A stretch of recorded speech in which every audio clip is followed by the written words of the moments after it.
Let me take a moment and talk about Riverside.fm. It allows you to record studio quality audio and up to 4K video. When you need to record audio and video, Riverside.fm can do it. So if you're looking for a hero platform for all your recording needs, from podcasts to webinars to any video content, Riverside.fm. I've got a promo code for you where you'll receive a 30% discount on the first 3 months of your subscription. I'll give it to you twice. The promo code is SHIPIT.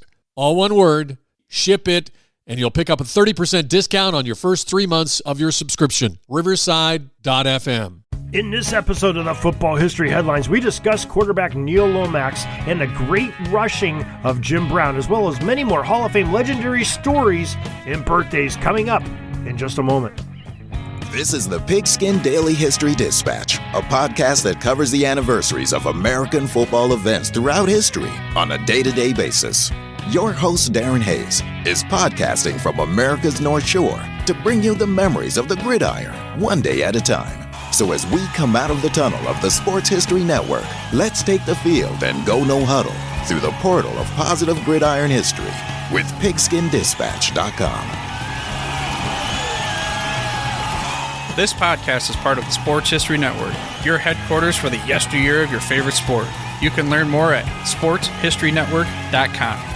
Hello, my football friends. This is Darren Hayes of Pigskin Dispatch, your portal to positive football history, and welcome once again to the Pig Pen, the place where we're going to talk about day-by-day football history. And February 17th is our day du jour, and we're serving up some great Hall of Fame birthdays for today. Not a lot in the news business and the headline business for the game of football, but we do have some great Hall of Fame birthdays. We're going to tell a little bit about each of these folks. So February 17th, 1905 is our first birthday of a Hall of Famer. Andy Oberlander, the fine Dartmouth halfback and tackle, celebrated his birth on that day. And most of his close friends called the dashing youngster Swede because of his blonde hair. And Andy played tackle for Dartmouth in 1923, halfback the next 2 years, and was an All-American in 1925 per the Football Foundation's bio on a great player. In 1925, it was a special season for Swede as he passed for 14 touchdowns and ran for 12.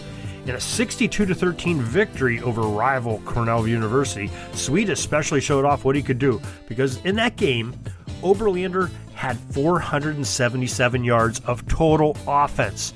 Andy ran 19 times for 160 yards and connected on 11 of 14 passes for an additional 317 yards through the air and 6 touchdowns. 6. That's a big number. And not to be overlooked, he also booted a 55-yard punt in the contest. Andy Oberlander was honored with induction in the College Football Hall of Fame in 1954 after the National Football Foundation voters tallied up their votes. Then we go to February 17th, 1920. Huntington, West Virginia. The explosive halfback from Marshall University, Jackie Hunt, arrived in his life. According to the NFF's website, Hunt lettered in football as a freshman and then got even better from there. Jackie thrived in 1940 when his team switched to the single-wing offense. He scored 21 touchdowns in the season's final 5 games. Think about that math for a second. That's over 4 touchdowns a game. Average. His 27 scores for the year set an NCAA record that would last for 31 seasons. Jackie made the first back-to-back Little All-America teams, and Jackie Hunt received the great honor of being selected for inclusion in the College Football Hall of Fame in 2004. Then we come to the big one, February 17th, 1936, in our feature article, Hall of Fame birthday, St. Simons, Georgia, the all-time great running back, Jim Brown, was born. And when you talk about a player that rewrote the record books, Jim Brown's name had to be at the top of the list.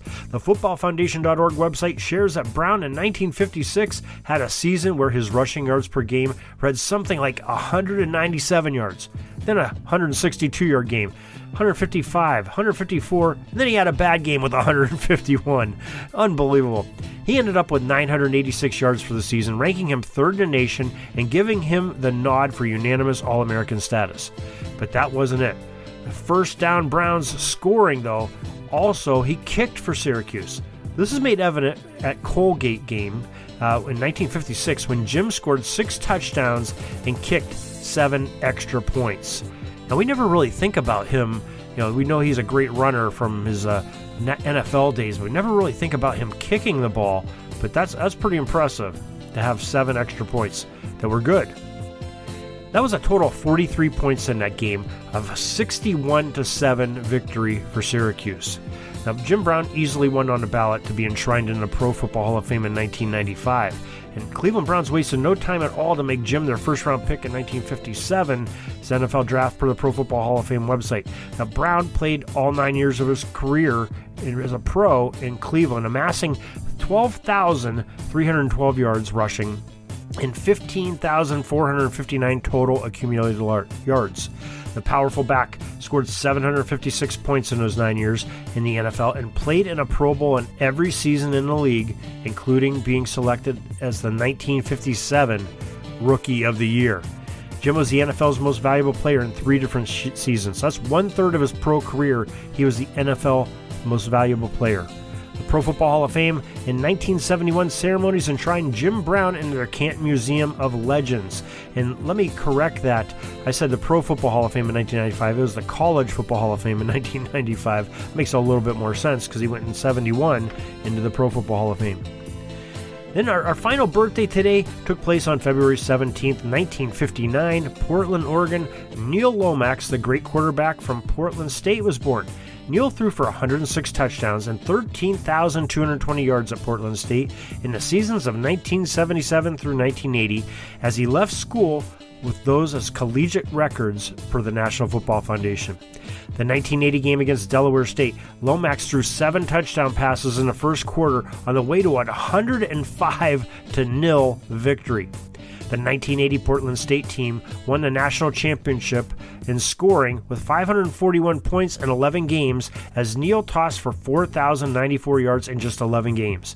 The National Football Foundation selected Neil Lomax for entrance into the College Football Hall of Fame in 1996. And I believe Lomax went on to play with the St. Louis Cardinals, or they could have been, I think they were the St. Louis Cardinals there at that time. So just a great quarterback in college. Very impressive at Portland State for what he did. And then how about Jim Brown's numbers? Wow, he's good, but then you look at those numbers, they're still astounding looking at it, even when you know he is that good of a ball player.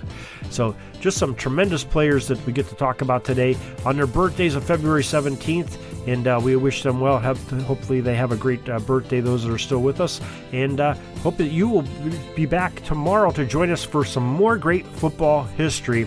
We have some really good, nice things planned here in the next coming weeks to share with you. Have some great guests coming on. Also, over on the Sports Jersey Dispatch podcast, we have some great guests over there too, and some great podcasts that we're bringing you 3 to 4 times a week. We're trying to bring podcasts out to you there.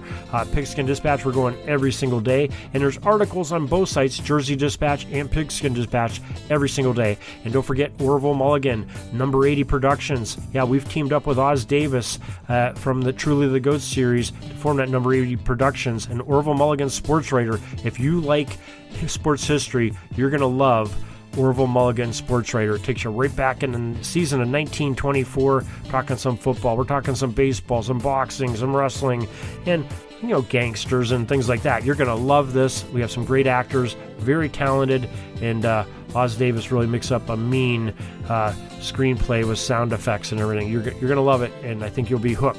Orville Mulligan Sports Writer. Look for it at your favorite podcast provider, thesportshistorynetwork.com or orvilleMulligan.com. Till tomorrow, everybody, have a great Gridiron Day. That's all the football history we have today, folks. Join us back tomorrow for more of your football history. We invite you to check out our website, pigskindispatch.com, not only to see the daily football history, but to experience positive football with our many articles on the good people of the game, as well as our own football comic strip, Cleat Marks Comics. Pigskindispatch.com is also on social media outlets, Facebook, Twitter, Instagram, and don't forget the Pigskin Dispatch YouTube channel to get all of your positive football news and history. Special thanks to the talents of Mike and Gene Monroe, as well as Jason Neff for letting us use their music during our broadcast. This podcast is part of the Sports History Network, your headquarters for the yesteryear of your favorite sport. You can learn more at sportshistorynetwork.com.